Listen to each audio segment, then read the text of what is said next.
Greetings and welcome to our daily Devo for Friday, the 29th of December. Just a couple more days left in this month and in this year. Today's devotion is entitled The Parable of the 10 Virgins from Matthew chapter 25, verses 1 through 13. Verse 13 is the one that gets quoted for us here.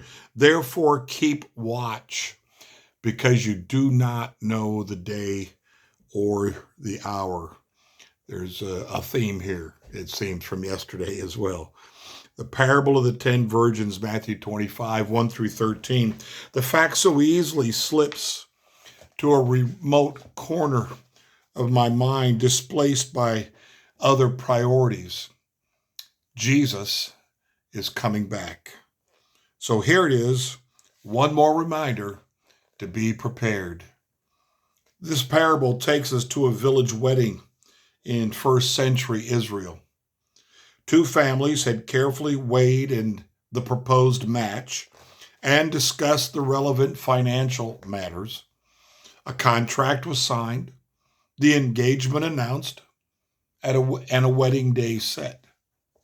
The groom then went back to work, adding a room to his family living compound where he and his bride would live. The family prepared food and beverages for the week-long celebration, and the bride selected young unmarried women who would attend her on that day. They formed part of the wedding procession that escorted her through the village to her new home. And in case the groom came to get his bride after sunset, the attendants made sure that they each had their lamps prepared. Of course, these were not powered by batteries, but generated light by burning olive oil. The typical lamp of this era was a slipper-shaped ceramic lamp that fit neatly in the palm of one's hand.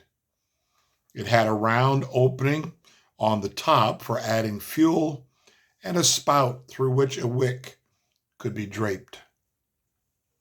These lamps were not high-powered floodlights, but sufficed to illuminate a portion of the home and were carried by young women if they moved around the village after sunset.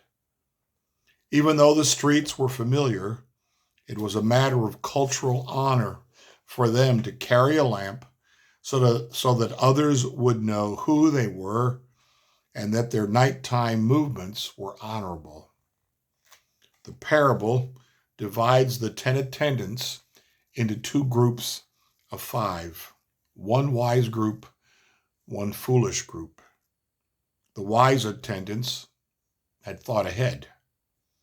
They allowed for a possible delay in the arrival of the groom, calculated the amount of additional oil needed for their lamps, and secured that additional fuel in a flask. The foolish attendants did not. And therein lies the point of the illustration.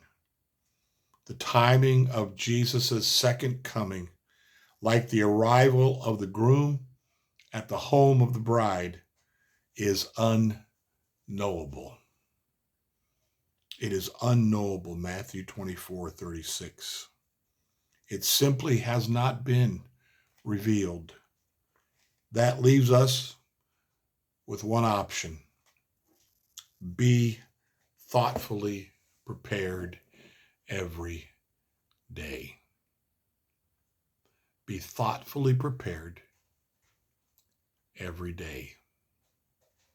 We talked about it yesterday. It's talked about here again today. We just don't know. We just don't know, like we don't know when a tornado is going to blow through, or a flood, or any disaster that happens like that. It was just recently the anniversary of that big earthquake that created that 100-foot high tsunami over in southern Asia several years back. Hundreds of thousands of people killed. They weren't ready for it. Not that you could be ready for that. But that's the likeness here. They all knew it was going to happen. These 10 women who were selected to be in the bridal party, but only half of them made the proper preparation. What happens to the other half? We'll read the story. The half that did not bring enough oil, who had to go try and find oil, came back too late. The bridegroom had already come, had collected his bride, and they'd gone to the wedding party, and the doors were locked. And no matter how much they knocked, they could not get in. Very much reminding us of Noah's Ark. The neighbors, the people who they got to tell that this flood was coming, these rains were coming, who did not believe, it was too late. They were not prepared. And no matter how much they knocked on that ark door, they could not get in because God himself had closed it.